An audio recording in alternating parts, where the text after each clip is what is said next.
Hello students, मैं professor Alka Goyal और आज हम पढ़ रहे हैं मौलिक अधिकार और नीति निर्देशक सिद्धांत, इनके बीच का मधुर संबंध और टकराव।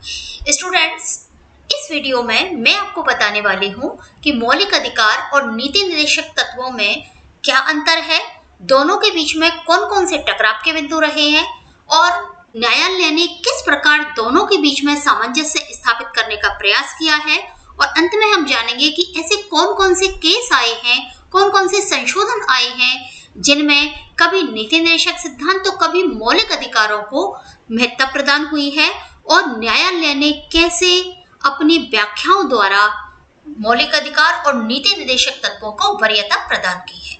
स्टूडेंट्स, इससे पहले मैं आपको बता दूं कि इससे पहले जो वीडियोस आए हैं सीरीज के, उसमें निर्देशक सिद्धांत मैंने आपको विस्तार से समझाए हैं। मौलिक कर्तव्य जो हैं, जो कि निर्देशक सिद्धांतों के अंतिम जो सिद्धांत है 51 का के अंतर्गत जोड़े गए हैं संशोधन के बाद में, और आज हम पढ़ रहे हैं मौलिक अधिकार निर्देशक सिद्धांतों के संबंध। स्टूडेंट्स, जो मौलिक अधिकार है वो संविधान के भाग 3 में है और नीति निर्देशक सिद्धांत संविधान के भाग 4 में है। इन दोनों में कुछ मौलिक अंतर है। जो मौलिक अधिकार है वो राज्य के कार्यों पर प्रतिबंध लगाते हैं, यानी वो नकारात्मक है एक तरह से राज्यों के लिए और व्यक्तियों के लिए सकारात्मक है।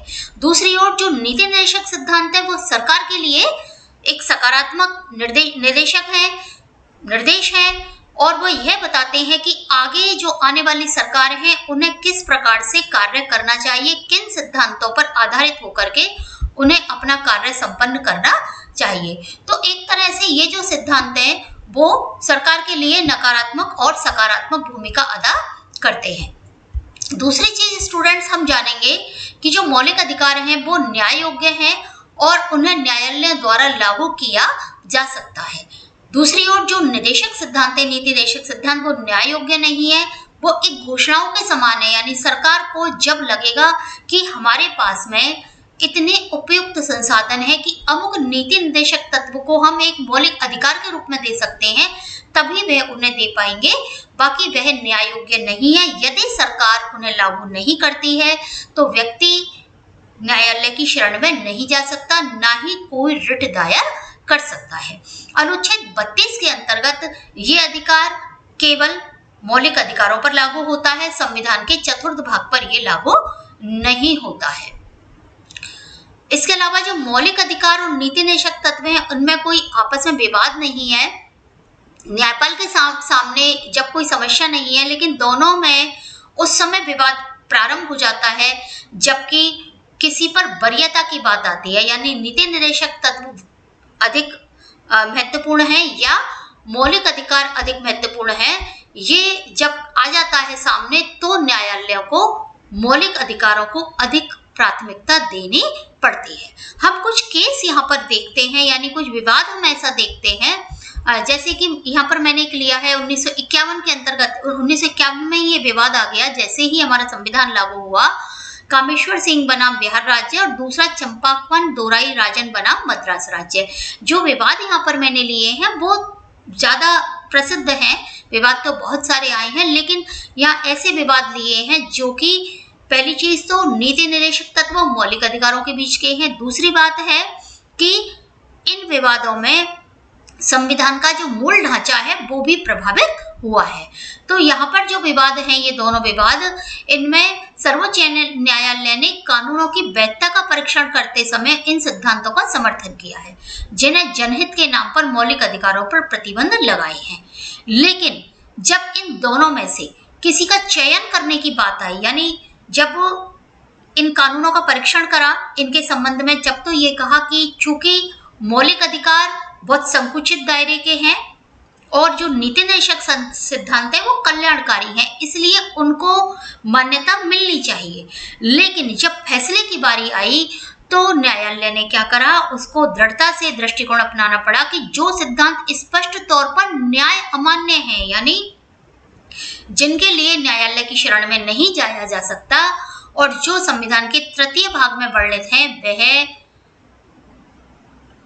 न्यायालय मतलब वह नीति निर्देशक तत्व तृतीय भाग से ऊपर नहीं हो सकते। यानी मौलिक अधिकार अधिक उच्च हैं और नीति निर्देशक तत्व उनकी बराबरी नहीं कर सकते। जब फैसला देने की बारी आती है तो प्राय न्यायालयों ने इस मुद्दे पर अपना इस प्रकार से फैसला दिया है। अब हम दूसरे केस पर आते हैं। 1971 का जो 25वां संशोधन था उसमें 31C जोड़ा गया और उसमें ये कहा गया कि जो अनुच्छेद 39B और C वाला निदेशक सिद्धांत है उसको लागू करने हेतु कानून बनता है तो उसे न्यायालय में चुनौती नहीं दी जा सकती, चाहे वह इनका मौलिक अधिकारों का हनन करे। यानी एक संशोधन इस प्रकार का जोड़ दिया और 39 के लिए केवल ये जोड़ा, ठीक है, जिससे कि आर्थिक समानता हो सके। लेकिन 1973 में सर्वोच्च न्यायालय ने केशवानंद भारती केस में इसे रद्द कर दिया। यानी ये संशोधन 25वां जो संशोधन था ये केशवानंद भारती केस में रद्द हो गया और 1976 का जो 42वां संशोधन था उसमें नया 31C जोड़ा गया।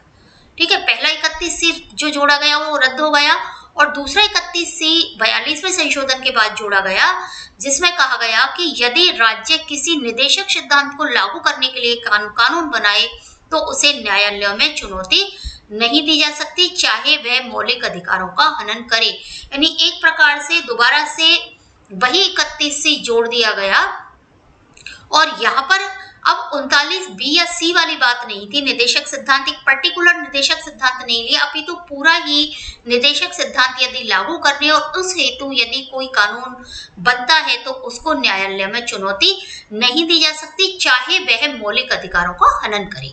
तो देखिए यहाँ पर उसका जो एरिया था, जो क्षेत्र था, उसको और भी ज्यादा विस्तृत कर दिया। यानी इन केस में मौलिक अधिकार को नीति निर्देशक सिद्धांत से कम वरीयता प्रदान की गई, जबकि जो मैंने शुरू में 1951 वाला आपको केस बताया वहां मौलिक अधिकारों को ज्यादा महत्ता प्रदान की गई थी। अब हम आगे बढ़ते हैं। मिनर्वा मिल्स जो केस था, कपड़ा मिल, यहाँ पर भी सर्वोच्च न्यायालय ने 1980 में इसे रद्द कर दिया, यानी 31C को दोबारा रद्द कर दिया। अनुच्छेद 19 जो है ये बहुत ही सबसे ज्यादा महत्वपूर्ण अनुच्छेद हम मान सकते हैं इसको, क्योंकि इसमें मौलिक स्वतंत्रताएं हमें प्राप्त हैं और जो ये सुनिश्चित करता है कि प्रत्येक व्यक्ति को आजीविका का अधिकार है, उसे व्यापार और उद्योग धंधे की स्वतंत्रता मिली हुई है। दूसरी ओर अनुच्छेद 48 जो है, जो नीति निर्देशक तत्वों के अंतर्गत है, वो गौवध पर प्रतिबंध की कामना करता है, यानी गौवध निषेध है, ये बात वो कहता है। अब यहाँ पर एक केस आया था 1958 में हनीफ कुरैशी का और ये सर्वोच्च न्यायालय ने बिहार सरकार का एक कानून वैध ठहराया जिसने गौवध पर रोक लगाई थी। अब देखिए, एक तरफ तो व्यक्ति को ये अधिकार अनुच्छेद 19 दे रहा है कि वह कोई भी आजीविका अपना सकता है, दूसरी ओर नीति निर्देशक तत्व ये कह रहा है कि गौवध पर प्रतिबंध होगा। यानी यदि गाय के संबंध में, गाय के वध से संबंध में कोई व्यापार करता है तो वह यहाँ पर निषिद्ध साबित होगा। यही केस 1958 में हनीफ कुरैशी का आया और बिहार सरकार ने गौवध पर निषेध लगा दिया, गौवध निषेध के अंतर्गत उस पर रोक लगा दी और यह तर्क स्वीकार नहीं किया कि याचक के व्यापार के मौलिक अधिकार का हनन किया है। ठीक है, लेकिन 1973 में जो केशवानंद भारती केस था, ये भी काफी प्रसिद्ध था, में सर्वोच्च न्यायालय ने 25वें संशोधन द्वारा जोड़ा गया अनुच्छेद 31C रद्द कर दिया, जिसमें कहा गया कि यदि नीति निर्देशक सिद्धांत लागू करने हेतु कोई कानून बनाता है तो उसे न्यायालय में चुनौती नहीं दी जा सकती, चाहे वह मौलिक अधिकारों का हनन करे।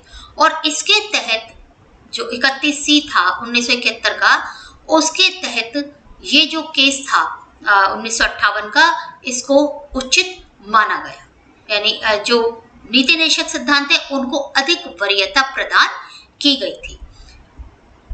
इस प्रकार मौलिक अधिकार नीति निर्देशक सिद्धांतों में जब भी टकराव आया है तो न्यायालयों ने दोनों के बीच में सामंजस्य स्थापित करने का प्रयास किया है और जब भी इस प्रकार की यदि प्रयास नहीं हो पाया है, यानी आपस में टकराव ही रहा है, सामंजस्य नहीं हो पाया है, तो ऐसी स्थिति में न्यायालय ने मौलिक अधिकार को अधिक मान्यता प्रदान की है, नीति निर्देशक तत्वों को नहीं, क्योंकि न्यायालय का ये कहना है कि नीति निर्देशक सिद्धांत चूंकि न्याय योग्य नहीं है इसलिए वह मौलिक अधिकारों से उच्च नहीं हो सकते हैं।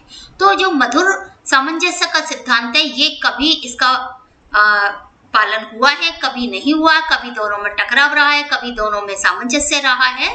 तो स्टूडेंट्स, और बहुत सारे केस हैं इससे संबंधित। मैं यहाँ पर बहुत सारे केस डिस्कस नहीं कर सकती, आपके समझ में भी नहीं आएंगे और जो वीडियो है वो बड़ा बोरिंग और बड़ा हो जाएगा। तो ये कुछ केस मैंने बताए हैं और समय समय पर इस प्रकार के कानून बनते रहे हैं। कभी न्यायालय मौलिक अधिकारों को महत्व प्रदान करता है, कभी संसद मौलिक अधिकारों को महत्व प्रदान करती है, तो कभी दोनों नीति निर्देशक तत्वों को महत्व प्रदान करते हैं। जैसा भी आवश्यकता परिस्थिति के अनुसार आती है उस प्रकार से कानून संसद के द्वारा बना दिए गए हैं और न्यायपालिका के द्वारा उस प्रकार से उनकी व्याख्या कर दी गई है। तो स्टूडेंट्स, आशा है मेरा आज का वीडियो आपको पसंद आया होगा। आपको जो भी क्वेरीज हो वो आप कमेंट सेक्शन में जरूर डालिएगा और आप किस विषय पर वीडियो चाहते हैं वो भी आप बताइएगा। मैं अगले वीडियो के साथ आपसे मिलती हूँ, जो कि मैंने भारत में किस प्रकार से नागरिकता प्राप्त कर सकते हैं विदेशी व्यक्ति और किन व्यक्तियों को नागरिकता किन नियमों के तहत, किन संशोधनों के तहत प्राप्त हो सकती है, इस पर हम चर्चा करेंगे। तब तक के लिए धन्यवाद।